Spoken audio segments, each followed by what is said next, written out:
Est-ce que quelqu'un a vu les interviews de Jacques Lang et de sa fille Caroline? Caroline et Jacques, me dis donc, est-ce que vous voulez un petit coup de main? Est-ce que vous voulez un petit coup de main? Est-ce que vous voulez qu'on vous aide un petit peu? Hein? Alors, Jacques Lang, plus de 600 fois? Le nom ressort plus de 600 fois? Hein? Au travers des documents? C'est quand même étonnant. C'est quand même surprenant. Il y avait un lien qui était très fort. Il y a bien un moment où vous avez su quand même. Pour Jeffrey Epstein, pour son passé. Mais rien. Jamais. Rien. Vous l'avez appris au moment de son arrestation. Je suis sans doute un pauvre naïf, un pauvre innocent, un pauvre débile. En plus, moi, je m'intéresse pas à la vie privée des gens. Oui, mais tout de même, c'est pas n'importe quoi. Je ne m'intéresse pas. Non, mais c'est pas ça. Il faut que les personnes qui nous écoutent sachent que ce monsieur était un autre que le criminel que l'on décrit aujourd'hui. C'est Dr. Jekyll et Mr. Hyde. Le Jeffrey que j'ai connu, c'était un homme passionné d'art, charmant.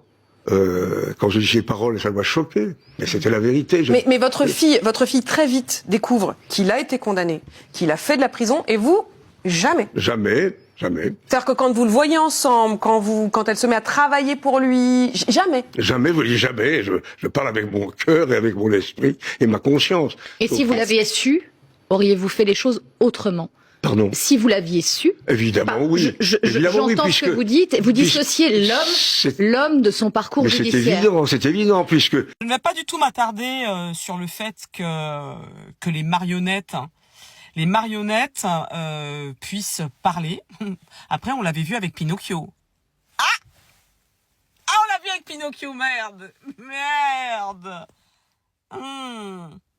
Est-ce que Monsieur Jacques Lang ne serait pas en train de nous faire une petite montée de température de mensonges? Non?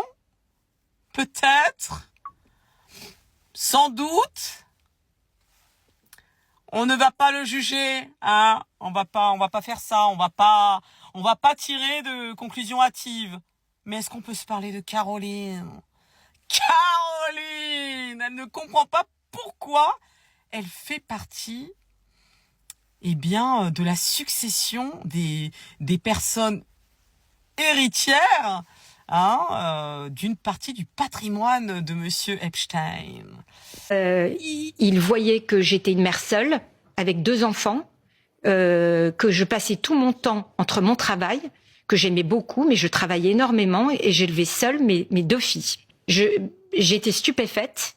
Jamais personne ne m'a envoyé ce testament, que ce soit les autorités de la justice américaine ou les avocats de Monsieur Epstein. J'en avais pas du tout la moindre idée. Donc vous n'avez rien touché? Bien sûr que non, j'ai rien touché. Comment vous expliquez que votre nom a été dans la liste?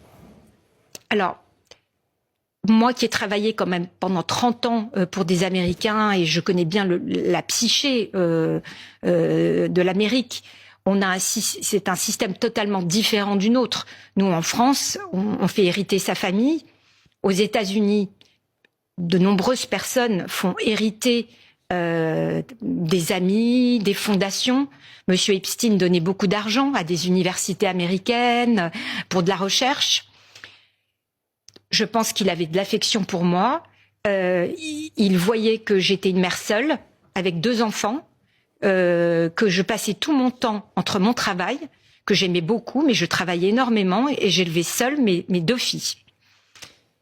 C'est ma seule explication. Je pense qu'il a voulu être généreux avec moi.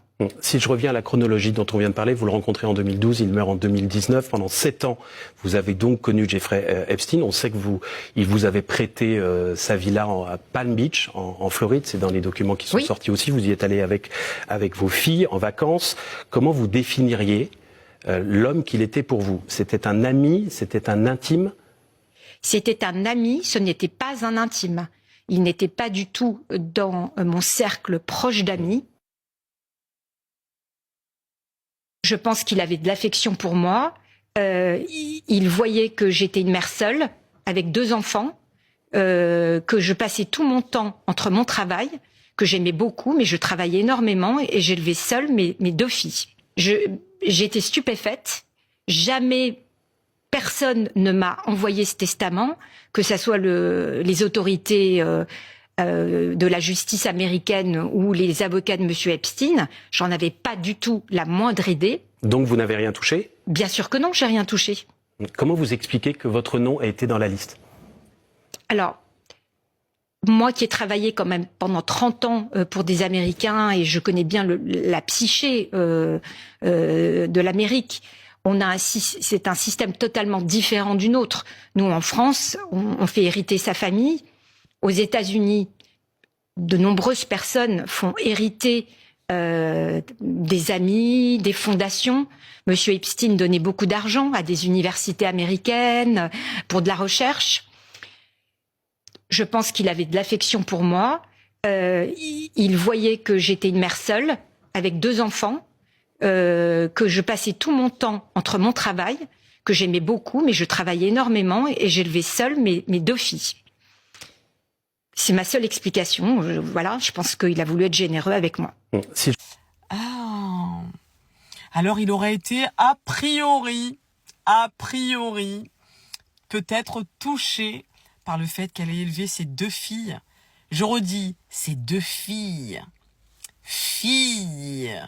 seules, qu'il ait pu être touché par le fait qu'elle se soit battue pour éduquer ses enfants. Voilà, elle bossait beaucoup, il a dû être touché par sa situation personnelle, sa situation familiale.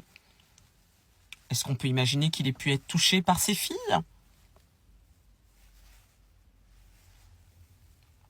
Vous savez, ce qui est triste, c'est que ces gens-là, qui côtoient les hautes sphères, ce qui est triste, c'est que ces personnes puissent s'imaginer un instant qu'elles puissent vraiment être intouchables.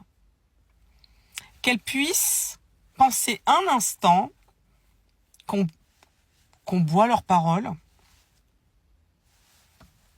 sans s'interroger, en se disant « Ouais, c'est vrai, Caroline, la pauvre, attends, tu te rends compte ?» Mais Caro, t'es une mytho. Tu es une mytho, Caro. Tu vois, autant ton père, c'est Pinocchio, et toi, t'es une belle mytho, Caro.